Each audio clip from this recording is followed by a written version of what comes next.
Hello, I'm Brian, And I'm James.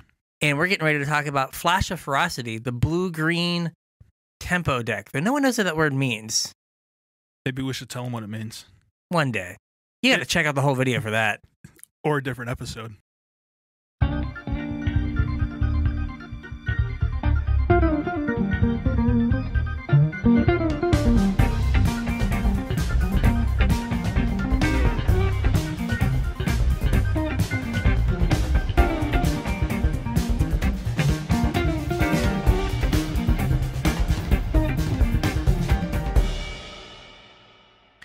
So next up is they've decided to put in a box the most miserable deck to play against for like the last 6 months. It really is. I was really hoping this deck kind of died off, and I was very disappointed the first time I ran into it post-Theros. Yes, so this is Flash of Ferocity, which is the blue-green flash deck. Yep, it's a kind of a tempo deck. Yeah. I guess not kind of a tempo deck. It is definitely a tempo deck. You're trying to, one, get ahead, stay ahead. So you're trying to get a threat down and then counter your opponent's stuff so they can't develop and keep up with your 1 or 2 threats. Yeah.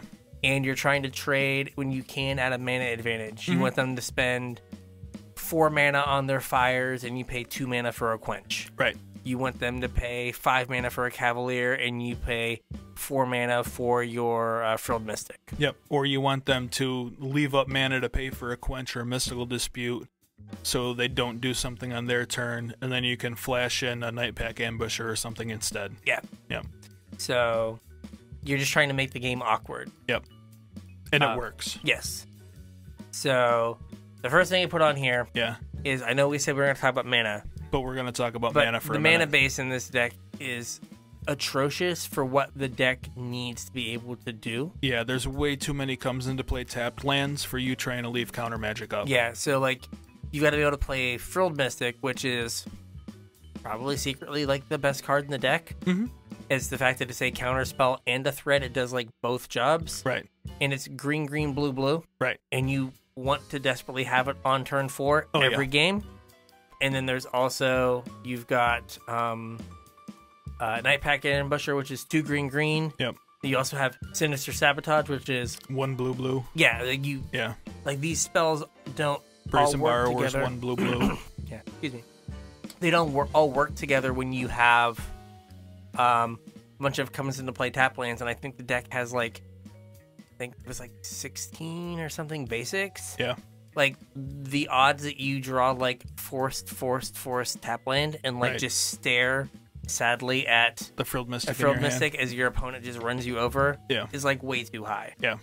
So that is what's gonna hold this deck back. Mhm. But if you've got, you know, the rare lands to kind of like help piece it together, Right.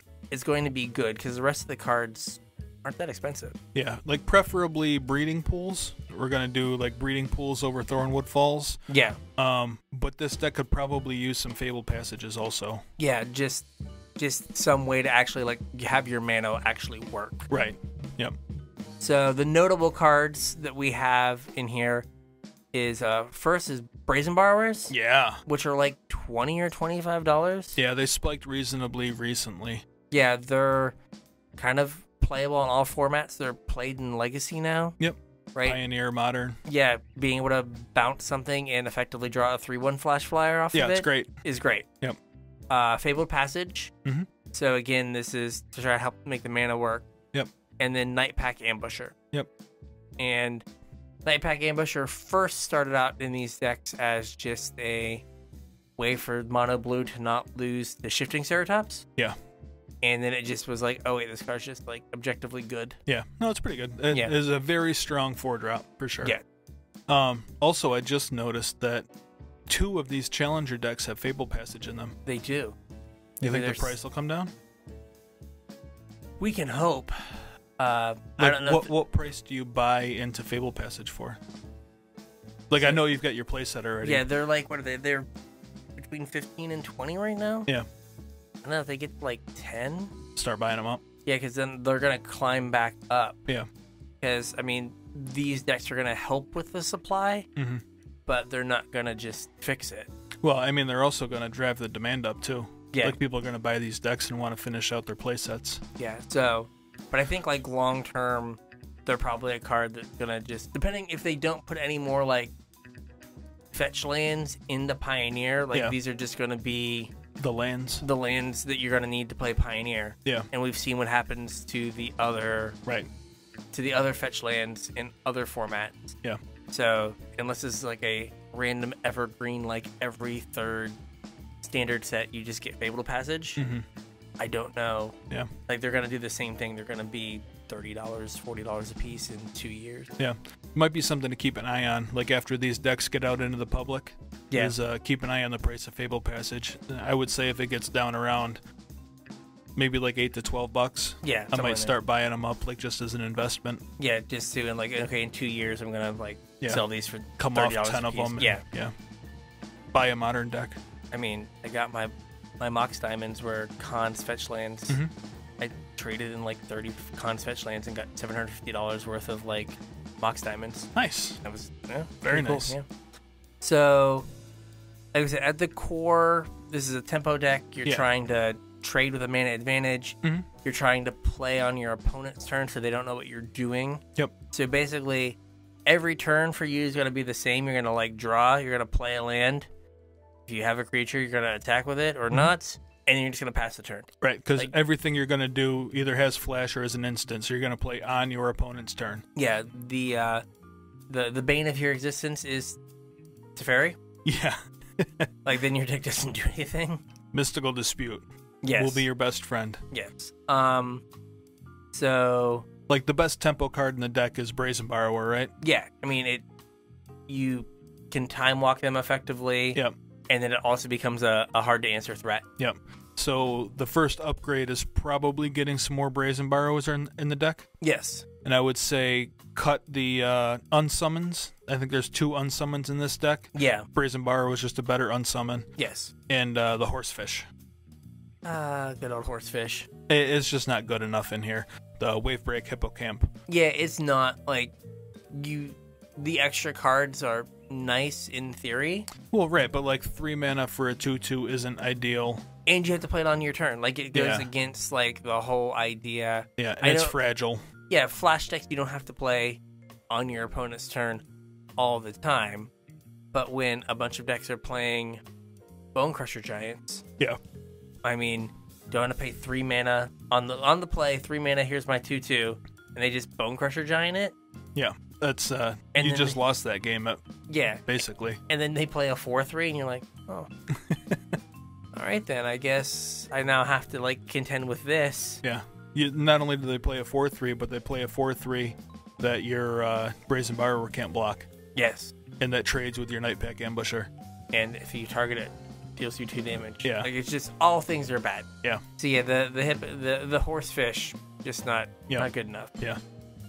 And then in the sideboard, the Threnody Singers are like an embarrassment. Like, I don't know who decided that card was right for this sideboard. I think it said flash, and it wasn't expensive. Yeah, probably. They're like, we put a Brazen Borrow in here and a Fabled Passage. Yeah. There's like, $40, $45 worth of cards. Yeah.